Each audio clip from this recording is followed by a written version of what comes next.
Mall of Asia ಹಾಗೂ ಪೊಲೀಸರ ಜಟಾಪಟಿ section 144 ಜಾರಿ ಮಾಡೋದಕ್ಕೆ ಕಾರಣ ಏನು ಗೊತ್ತಾ? ಹಾಗಾದ್ರೆ ಮಾಲ್ನ ಬೇಸ್ಮೆಂಟ್ನಲ್ಲಿ 230 ಕಾರುಗಳಿಗೆ ಪಾರ್ಕಿಂಗ್ ವ್ಯವಸ್ಥೆ ಮಾಡಲಾಗಿತ್ತು.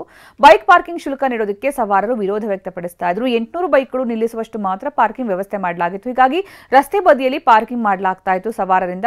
ಇದು ಸಾಕಷ್ಟು ತೊಂದರೆ ಆಗ್ತಾ ಇತ್ತು. ಪೊಲೀಸರ ವರದಿಯಲ್ಲಿ ಹೆಚ್ಚು ವಾಹನಗಳಿಗೆ ಪಾರ್ಕಿಂಗ್ ನೀಡಲಾಗಿದೆ ಅನ್ನುವಂತಹ ವಿಚಾರ. ಹೀಗಾಗಿ ಒಂದಷ್ಟು ವಿರೋಧ ವ್ಯಕ್ತವಾಯಿತು. ನಂತರ ಅದಕ್ಕೆ 144 ಸೆಕ್ಷನ್ ಜಾರಿಯಾಯಿತು. ಮಾಲ್ ಆಫ್ ಏಷ್ಯಾ ಬಂದ ಮೇಲೆ ಈ ಟ್ರಾಫಿಕ್ಕು ಪರ್ಟಿಕ್ಯುಲರ್ಲಿ ಇದು ಸರ್ವಿಸ್ ರಸ್ತೆ, ತುಂಬ ಸಣ್ಣ ರಸ್ತೆ. ಇಲ್ಲಿ ಪಿಕಪ್ಪು ಡ್ರಾಪು ಮತ್ತು ದೊಡ್ಡ ಕ್ಯೂ ನಿಲ್ಲುತ್ತೆ. ಇನ್ನು ಈ ಪಕ್ಕದಲ್ಲೇ ನಮ್ಮ ಅಪಾರ್ಟ್ಮೆಂಟಿನ ಎಂಟ್ರೆನ್ಸ್ ಇದೆ.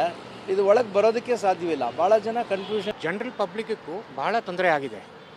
ಏರ್ಪೋರ್ಟ್ ಬಸ್ ಇಲ್ಲಿ ಹೋಗುತ್ತೆ. ಏರ್ಪೋರ್ಟ್ ಮೆಜೆಸ್ಟಿಕ್ಕಿಂದ ಬರೋ ಏರ್ಪೋರ್ಟು ಇಲ್ಲಿ ಪಿಕಪ್ ಎಲ್ಲ ಇರುತ್ತೆ.